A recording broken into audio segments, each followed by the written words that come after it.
So hey guys, so আজি কথা পাতিম শিকাৰৰ ওপৰত আৰু শিকাৰখন ৰিলিজ হোৱা প্ৰায় আজি 6 দিন মানে হ'ল আৰু 6 দিনত শিকাৰে কিমান ইনকাম কৰিলে কিমান নাই আজি সেইটোৰ ওপৰতে কথা পাতিম।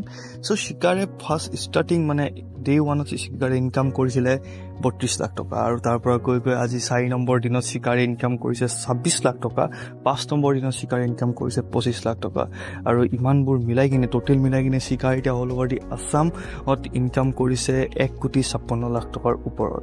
আৰু বহুত জায়গা শিকাৰখন ৰিলিজ হোৱা নাই, যেনেকৈ মানে অসমৰ বাহিৰত বহুত জায়গাত শিকাৰখন ৰিলিজ হোৱা নাই আৰু যদি সেইবোৰক ৰিলিজ কৰে তেন্তে বহুত জলদি শিকাৰে নিজৰ বাজেটৰ ওপৰত ইনকাম কৰি ল'ব।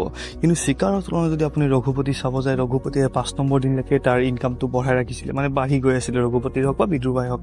কিন্তু শিকাৰৰ ইনকামটো অকণমান কমা দেখা পোৱা গৈছে, কাৰণ ৰাইজে ইমান এটা শিকাৰ মুভিখন ইমান এটা ভাল পোৱা নাই।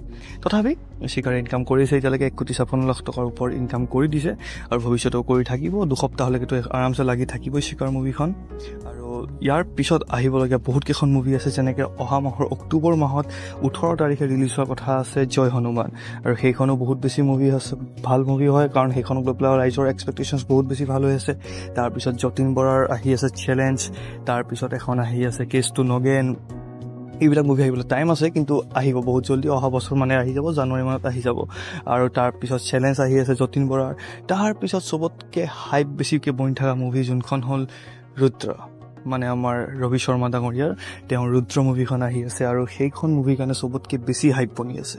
আৰু সেইখন মুভি অহাৰ লগতে ৰবি শৰ্মাৰ চাগে আগৰ মুভিখন মানে শ্ৰী ৰঘুপতিৰ ৰেকৰ্ড সকলো চাগে ভাঙি দিব, কাৰণ যিহেতু যদি শিকাৰে ভাঙিব নোৱাৰে, বৰ্তমান দেখাটো এনেকুৱা লাগিছে যে শিকাৰে ৰঘুপতিৰ ৰেকৰ্ডবোৰ ভাঙিব নোৱাৰিব, শেষৰ ৰেকৰ্ডবোৰ লাইফ টাইমৰ ৰেকৰ্ডবোৰ ভাঙিব নোৱাৰিব বা বিদ্ৰুভাইৰ ৰেকৰ্ডবোৰ ভাঙিব নোৱাৰিব। কিন্তু ৰুদ্ৰই চাগে অহাৰ লগতে এখন মানে ছাছপেন্স থ্ৰিলাৰ মুভি হ'ব, গতিকে সেইখনে চাগে ৰেকৰ্ড সকলো ভাঙি দিব।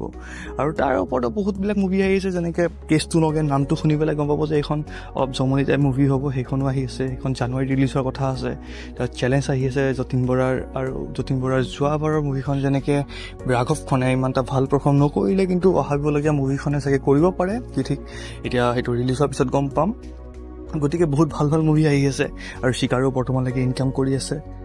গতিকে আমাৰ কাম আমি চোৱা, অসমীয়া ফিল্ম আমি যিমান আহিব আমি সিমানেই চাব যাম। গতিকে আপুনি কোনখন মুভিৰ কাৰণে এক্সাইটেড হৈ আছে মোক কমেণ্টত জনাব। ৰঘুপতি পিছত ৰবি শৰ্মাই আহি আছে আৰু ৰুদ্ৰ লৈ পেলাই, গতিকে বহুত বেছি এক্সাইটেড হৈ আছোঁ মই এই দুখন মুভিৰ কাৰণে, ৰবি শৰ্মাৰ মুভি দুখনৰ কাৰণে বেছিকেলি।